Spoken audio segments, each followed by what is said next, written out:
नमस्कार, आप देख रहे हैं इंडिया न्यूज। आपके साथ मैं हूं रचना। शुरुआत करेंगे दुनिया के सबसे तेज बुलेटिन न्यूज 222 की, जिसमें हम आपको दिखाएंगे सिर्फ 22 मिनट में देश दुनिया की 222 बड़ी खबरें। सिर्फ 22 मिनट आप हमारे साथ बने रहिए, पूरी दुनिया की एक एक खबर हम आपको देंगे। प्रधानमंत्री मोदी के जापान दौरे का आज दूसरा दिन है। सुबह सुबह पीएम क्योटो के बौद्ध मंदिर पहुंचे, पूजा अर्चना की। प्रधानमंत्री मोदी के साथ जापानी प्रधानमंत्री शिंजो अबे भी बौद्ध मंदिर पहुंचे थे। तोजी मंदिर जापान का ऐतिहासिक बौद्ध मंदिर है। प्रधानमंत्री मोदी यहां करीब 40 मिनट तक रुके और पूजा पाठ की। प्रधानमंत्री नरेंद्र मोदी आज पूरा दिन क्योटो शहर में बिताएंगे। शनिवार को प्रधानमंत्री मोदी जापान पहुंचे थे, जहां उनका जोरदार स्वागत हुआ। जापानी पीएम शिंजो अबे ने प्रोटोकॉल तोड़कर मोदी की गर्मजोशी से स्वागत किया। प्रधानमंत्री मोदी ने जापानी प्रधानमंत्री अबे को तोहफे में श्रीमद् भागवत गीता और विवेकानंद की किताब भेंट की। जापानी प्रधानमंत्री शिंजो अबे ने पीएम मोदी के स्वागत में शानदार डिनर पार्टी भी दी। जापान के स्मार्ट सिटी क्योटो के सरकारी गेस्ट हाउस में पीएम नरेंद्र मोदी ने मछलियों को चारा भी खिलाया। जापान दौरे पर प्रधानमंत्री नरेंद्र मोदी ने अपने संसदीय क्षेत्र वाराणसी को बड़ा तोहफा दिया। वाराणसी यानी काशी को स्मार्ट सिटी क्योटो की तर्ज पर विकसित किया जाएगा। प्रधानमंत्री मोदी और शिंजो अबे की मौजूदगी में भारतीय राजदूत दीपा गोपालन वाधवा और क्योटो के मेयर ने क्योटो काशी स्मार्ट सिटी करार पर दस्तखत किए। पीएम मोदी के जापान दौरे में बुलेट ट्रेन, स्मार्ट सिटी समेत कई अहम मुद्दों पर समझौता हो सकता है। इसके अलावा रेलवे प्रोजेक्ट, सोलर एनर्जी, परमाणु ऊर्जा को लेकर भी दोनों देशों में करार हो सकता है। नरेंद्र मोदी का ये तीसरा जापान दौरा है। इससे पहले वो गुजरात के मुख्यमंत्री रहते, 2 बार पहले भी जापान का दौरा कर चुके हैं। पीएम बनने के बाद नरेंद्र मोदी की ये चौथी विदेश यात्रा है। सबसे पहले वो भूटान गए थे। भूटान के बाद ब्रिक्स सम्मेलन में हिस्सा लेने के लिए मोदी ब्राजील भी गए थे। ब्राजील के बाद प्रधानमंत्री ने नेपाल का दौरा किया था, जहां उन्होंने सावन के आखिरी सोमवार को बाबा पशुपतिनाथ मंदिर में जाकर पूजा अर्चना की थी। दिल्ली के बेगमपुर थाने के बाद लोगों ने जमकर हंगामा किया। हंगामा दरअसल एक पुलिस वाले के खिलाफ कार्रवाई को मांग को लेकर हुआ, जिस पर मारपीट का आरोप है। सिर पर चोट खाए एक शख्स का आरोप था कि पुलिस वालों ने उस पर ईंट से हमला किया। हंगामे के बाद पुलिस ने पीड़ित को हिरासत में ले लिया, जिससे लोग और भड़क गए। हालांकि बड़े अधिकारियों के दखल के बाद आरोपी पुलिसकर्मी को लाइन हाजिर किया गया। दिल्ली के उस्मानपुर इलाके में एक युवक की पत्थर से कुचलकर हत्या कर दी गई। युवक पुरानी दिल्ली का रहने वाला है और उसकी उम्र करीब 40 साल बताई जा रही है। दिल्ली से सटे गुड़गांव के दौलताबाद गांव में एटीएम लूटने गए बदमाशों ने सिक्योरिटी गार्ड की हत्या कर दी। एटीएम लूटने की कोशिश में बदमाशों ने पहले गार्ड की आंखों में मिर्ची झोंकी, फिर गार्ड और उसके साथी पर कुल्हाड़ी से हमला कर दिया। शोर शराबे के बाद गार्ड और उसके साथी को लोगों ने अस्पताल पहुंचाया। गार्ड ने दम तोड़ दिया, जबकि उसके दोस्त की हालत गंभीर बनी हुई है।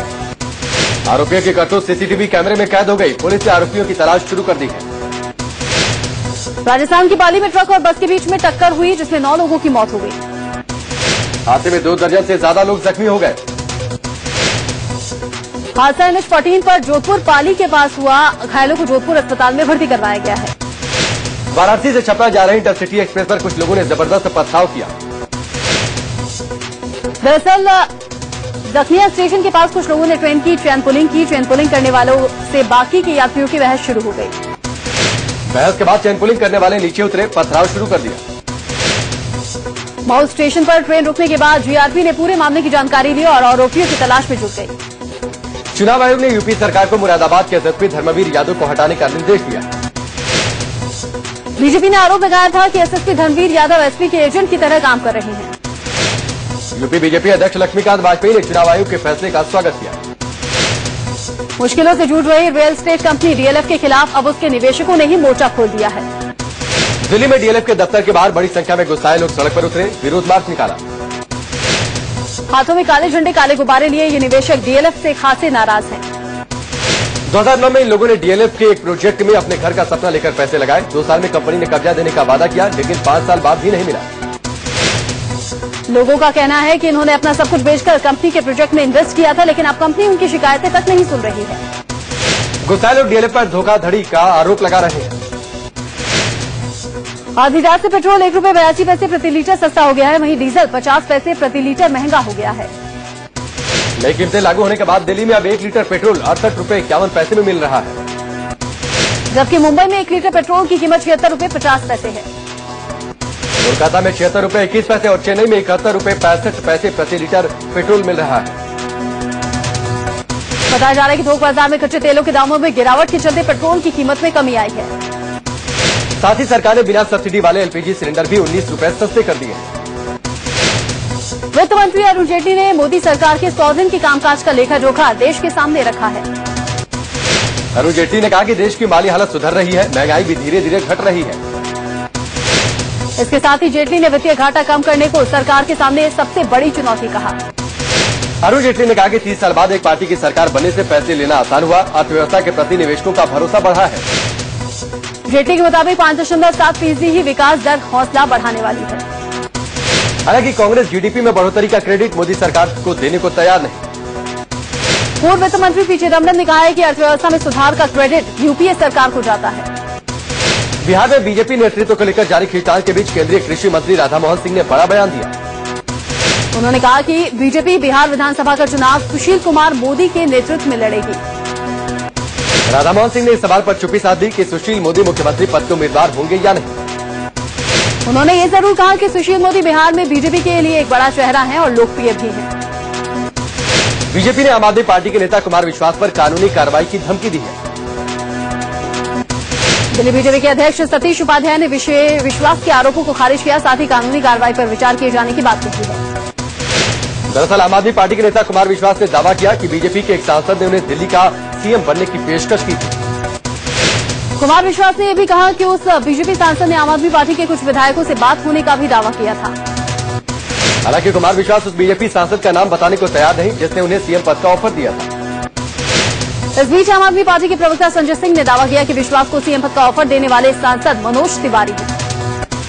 संजय सिंह के दावे को सिरे से खारिज करते हुए मनोज तिवारी ने इसे आम आदमी पार्टी का शिगुफा करार दिया। मनोज तिवारी ने साफ कहा कि सीएम या सरकार बनाने को लेकर कुमार विश्वास से कोई बातचीत नहीं हुई थी। हालांकि मनोज तिवारी ने यह जरूर माना कि कुमार विश्वास उनकी दोस्ती है, लेकिन कुमार को कोई ऑफर देने की बात से इनकार कर दिया। इसके साथ ही बीजेपी सांसद मनोज तिवारी ने भी कहा कि उन्हें इस बात का अधिकार ही नहीं है कि वो किसी को सीएम पद का ऑफर करें। कांग्रेस नेता मुकेश शर्मा ने भी कुमार विश्वास से उस बीजेपी सांसद का नाम सार्वजनिक करने की मांग की जिसने उन्हें सीएम पद का ऑफर दिया। पश्चिम बंगाल की मुख्यमंत्री ममता बनर्जी ने धुर विरोधी कम्युनिस्ट पार्टी से गठबंधन की बात कही है। ममता बनर्जी का कहना है कि कोई भी अछूत नहीं है और सीपीएम के साथ गठबंधन का कोई प्रस्ताव आया तो तृणमूल कांग्रेस उस पर विचार कर सकती है। लेफ्ट पार्टियों ने ममता बनर्जी के प्रस्ताव को खारिज कर दिया है। सीपीआई नेता गुरदास दास गुप्ता ने कहा कि ममता बनर्जी से गठबंधन का सवाल ही पैदा नहीं होता। साथ ही गुरदास दास गुप्ता ने कहा कि ममता की नीतियों और राजनीति की वजह से ही बीजेपी पश्चिम बंगाल में रास्ता बना पाई। ममता बनर्जी अब तक कम्युनिस्ट पार्टियों की कट्टर विरोधी रही है और लेफ्ट फ्रंट की 3 दशक पुरानी सरकार को उखाड़कर राज्य की सत्ता में आई थी। बीजेपी के फायर ब्रांड नेता योगी आदित्यनाथ ने एक बार फिर से विवादित बयान दिया है। योगी आदित्यनाथ ने अल्पसंख्यक समुदाय पर हमला करते हुए कहा कि जहां भी उनकी संख्या 10% से ज्यादा है वहां दंगे होते हैं। साथ ही योगी आदित्यनाथ ने कहा कि जहां अल्पसंख्यकों की संख्या 35% से ज्यादा है वहां गैर मुस्लिमों के लिए जगह नहीं। इतना ही नहीं, गोरखपुर से बीजेपी सांसद ने कहा कि अगर हिंदुओं पर हमले होते हैं या उनका जबरन धर्मांतरण होता है तो हिंदू उसे उसी भाषा में जवाब देंगे। बिहार के मुख्यमंत्री जीतन राम मांझी का एक और विवादित बयान सामने आया। मांझी ने कहा कि चूहा खाना खराब नहीं, मैं भी खाता था। दरअसल बिहार में बाढ़ प्रभावित लोगों के चूहा खाकर जिंदा रहने की खबर पर मांझी से सवाल किया गया था, जिस पर मांझी ने ये जवाब दिया। सीएम मांझी मुसहर जाति से ताल्लुक रखते हैं। माना जाता है कि अभाव के दिनों में अनाज की कमी के चलते इस जाति के लोग चूहा मारकर खाते थे। ऐसा नहीं है कि सीएम मांझी ने पहली बार कोई विवादित बयान दिया, इससे पहले भी उनके कई बयान पर सवाल खड़े हो चुके हैं। सरकारी बंगलों के लिए खिचखिच जारी है। 6 पूर्व केंद्रीय मंत्रियों ने अब तक अपना बंगला खाली नहीं किया है। जिन 6 पूर्व मंत्रियों ने बंगला खाली नहीं किया उनमें अजीत सिंह, गिरिजा व्यास, बलराम राजू, कृष्णा तीरथ, जितेंद्र सिंह और बलराम नाइक शामिल हैं। बताया जा रहा है कि इन 6 पूर्व मंत्रियों ने बंगला खाली करने के लिए आज तक का वक्त मांगा है। उधर 258 पूर्व सांसदों में से 23 पूर्व सांसदों ने अब तक अपना सरकारी बंगला खाली नहीं किया है। इन 5 पूर्व सांसदों ने बंगला खाली करने के नोटिस के खिलाफ कोर्ट का दरवाजा खटखटाया है। बीएसपी राष्ट्रीय कार्यकारिणी की बैठक आज दूसरा और आखिरी दिन है। बैठक में आज 4 राज्यों में होने वाले विधानसभा चुनावों पर मंथन होगा।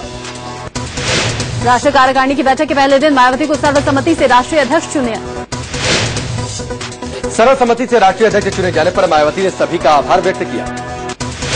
हरियाणा में बीजेपी की विजय संकल्प यात्रा का आज 4 अलग अलग जगहों पर समापन समारोह होगा। होटल में विजय संकल्प यात्रा के समापन के मौके पर खुद केंद्रीय गृह मंत्री राजनाथ सिंह मौजूद रहेंगे। राजनाथ के अलावा होटल में प्रदेश अध्यक्ष रामविलास शर्मा, केंद्रीय मंत्री राम इंद्रजीत और कृष्णपाल गुर्जर मौजूद रहेंगे। वहीं पानीपत में विजय संकल्प यात्रा के समापन के मौके पर जेपी नड्डा मौजूद रहेंगे, जबकि जींद में सुषमा स्वराज और झज्जर में नितिन गडकरी मौजूद रहेंगे। आपको बता दें कि बीजेपी ने विजय संकल्प यात्रा की शुरुआत 14 अगस्त को महेंद्रगढ़ में की थी और बीजेपी अध्यक्ष अमित शाह ने हरी झंडी दिखाई थी। हरियाणा विधानसभा चुनाव के लिए हरियाणा जनचेतना पार्टी और हरियाणा जनहित कांग्रेस आज साझा घोषणा पत्र जारी करेगी। साझा घोषणा पत्र आज अम्बाला में आयोजित रैली में जारी किया जाएगा, जिसमें लाखों की संख्या में लोगों के शामिल होने की संभावना है। रैली की तैयारियां पूरी कर ली गई हैं। शहर में चारों तरफ हरियाणा जनहित कांग्रेस और हरियाणा जनचेतना पार्टी के पोस्टर से अटे पड़े हैं। आपको बता दें कि हरियाणा जनहित कांग्रेस के सुप्रीमो कुलदीप बिश्नोई ने एनडीए से नाता तोड़कर पंडित विनोद शर्मा की पार्टी हरियाणा जनचेतना पार्टी के साथ हाथ मिला लिया। जम्मू कश्मीर विधानसभा में शनिवार को जमकर हंगामा हुआ। हंगामा कर रहे पैंथर्स पार्टी के विधायकों को मार्शल्स ने पकड़कर सदन से बाहर निकाला। ये विधायक सरकार पर जम्मू के साथ भेदभाव करने का आरोप लगा रहे थे। जब इनका हंगामा थमने का नाम नहीं लिया तो स्पीकर ने इन विधायकों को सदन से बाहर करने का आदेश दिया। राज्यपाल पद से इस्तीफा देते शीला दीक्षित की मुसीबतें शुरू हो गई हैं। कोर्ट में पेश नहीं होने के चलते उन पर 3 लाख रुपए का जुर्माना लगा। दिल्ली की साकेत कोर्ट ने मानहानि के एक केस में आदेश दिया, जहां शीला दीक्षित को कोर्ट में पेश होना था। दिल्ली के तत्कालीन मुख्यमंत्री शीला दीक्षित ने बीजेपी नेता विजेंद्र गुप्ता पर मानहानि का केस दायर किया था, लेकिन कोर्ट के नोटिस के बाद भी वो पेश नहीं हुई, जिसके बाद साकेत कोर्ट ने उन पर 3 लाख का जुर्माना लगा दिया। 3 दिन की पुलिस हिरासत में रह रहे रकीबुल हसन ने पुलिस के सामने अपना एक गुनाह कबूल लिया है। सूत्रों की माने तो पुलिसिया पूछताछ में उसने कबूल किया कि वो सरकारी अधिकारियों को लड़कियां सप्लाई करता था। इसके पहले इंडिया न्यूज के मैनेजिंग एडिटर राणा यशवंत से तारा शाहदेव ने कहा था कि रकीबुल लड़कियां सप्लाई करता है। रकीबुल हसन और रंजीत कोहली के दोस्त रोहित ने रंजीत के बारे में अहम खुलासे किए। रोहित ने बताया कि रंजीत दूसरे को धोखे में रखकर काम निकालने में माहिर है। रोहित ने ऐसे कई लोगों के नाम भी बताए जिन्हें अपने फायदे के लिए रकीबुल ने इस्तेमाल किया। इसके पहले तारा शाहदेव केस में निकाह पढ़ाने वाले काजी जान मोहम्मद ने कहा था कि निकाह के वक्त रंजीत ने अपना नाम रकीबुल बताया था। काजी ने कहा कि निकाह के वक्त तारा का नाम सारा बताया गया। लव जिहाद के एक मामले में रांची की फास्ट ट्रैक कोर्ट ने सैयद इरफान आरिफी को 10 साल की सजा सुनाई है। इरफान पर आरोप है कि उसने एक महिला को जबरदस्ती धर्म परिवर्तन कराने की कोशिश की। पीएम मोदी की सबसे बड़ी योजना प्रधानमंत्री जनधन योजना शुरू होने से पहले ही भ्रष्टाचार की चपेट में नजर आ रही है। यूपी के बांदा में प्रधानमंत्री जनधन योजना का खाता खोलने के लिए लोगों से 50 से लेकर 200 रुपए तक की वसूली की जा रही है। बांदा की जनसेवा केंद्र में बैंक खाते के दस्तावेज देने के एवज में वसूली खुलेआम चल रही है। लखनऊ के ठाकुरगंज में मंदिर तोड़े जाने के मामले में वरिष्ठ आईएएस अधिकारी शैलेश कृष्ण के खिलाफ थाने में मामला दर्ज किया गया है। आईएएस अधिकारी दुबग्गा इलाके में बने प्राचीन वरदानी बाबा का हनुमान मंदिर तोड़ने के लिए जेसीबी मशीन लेकर पहुंचे थे। आईएएस अधिकारी के खिलाफ लोगों ने मामला दर्ज करने के लिए जमकर विरोध किया। बिहार के मुजफ्फरपुर जिले में बागमती नदी पर 25 करोड़ रुपए की लागत से बना पुल ढह गया। बिहार राज्य पुल निर्माण निगम ने 7 दिन पहले ही 80 मीटर लंबे पुल का काम पूरा किया था। मुजफ्फरपुर के कटरा में बने इस पुल को दोनों तरफ से सड़क के जोड़ने का काम चल रहा था। गनीमत रही कि पुल बीच में धंसा और उस समय इस पर आवाजाही नहीं थी। पुल के धंसने की बाबत जब बिहार राज्य पुल निर्माण निगम से सवाल किया गया तो उसका कहना था कि नदी के कटाव के चलते नींव धंस गई, जबकि ग्रामीणों का कहना है कि निर्माण में घटिया सामग्री के इस्तेमाल के चलते यह हादसा हुआ। गाजियाबाद की साहिबाबाद में 3 तांत्रिकों को गिरफ्तार किया गया है। तीनों तांत्रिकों पर आरोप है कि इन्होंने एक महिला के साथ रेप करने का प्रयास किया। महिला को बच्चे नहीं हुए, जिसका इलाज कराने के लिए वो इन तांत्रिकों के पास गई थी। नसीम हारून और यूसुफ के नाम के इन तीनों तांत्रिकों को पुलिस ने गिरफ्तार कर लिया। विरार के वागड़ गुरुकुल इंटरनेशनल स्कूल के 3 छात्रों की मौत के मामले में 2 और टीचर्स को गिरफ्तार किया गया है। इनके खिलाफ छात्रों को पीटने का मामला दर्ज हो गया है। गुजरात के सुरेंद्र नगर में धोलीधजा डैम में नहाने गई 7 लड़कियों में से 5 की डूबने से मौत हो गई। ऋषि पंचमी के मौके पर ये लड़कियां गहरे पानी में नहाने गई थी, जिनमें से एक लड़की डूबने लगी। उससे बचाने के चक्कर में 7 लड़कियां डूबने लगी। लड़कियों को डूबता देख आसपास के लोग लड़कियों को बचाने पहुंचे। 2 को बचा लिया गया, 5 डूब गए। एमपी में भोपाल के oriental institute of science and technology से रैगिंग की खतरनाक तस्वीरें सामने आई। संस्थान के भी फर्स्ट सेमेस्टर के छात्रों को उसके सीनियर्स ने रैगिंग के दौरान कई जगह ब्लेड मारकर जख्मी कर दिया। Oriental institute of science and technology में बीई के इस छात्र से उसके सीनियर ने धुएं से छल्ला बनाने और गाना सुनाने को कहा था।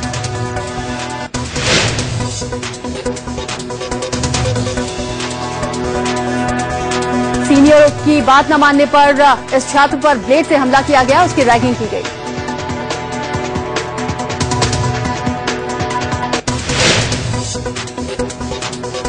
इस बीच प्रशासन की ओर से कहा गया कि यह पूरा मामला एंटी रैगिंग कमेटी को सौंप दिया गया है। भोपाल में ओरिएंटल कॉलेज के इस छात्र के साथ ये दुर्व्यवहार किया गया, जिस पर कॉलेज प्रशासन ने सख्त कार्रवाई का भरोसा दिया है। रैगिंग के आरोप में 3 छात्रों के खिलाफ मामला दर्ज कर लिया गया है।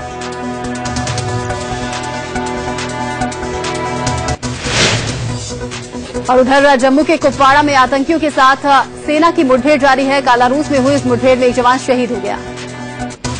कुपवाड़ा के कालारूस में आर्मी ने आतंकियों को चारों तरफ से घेर लिया है।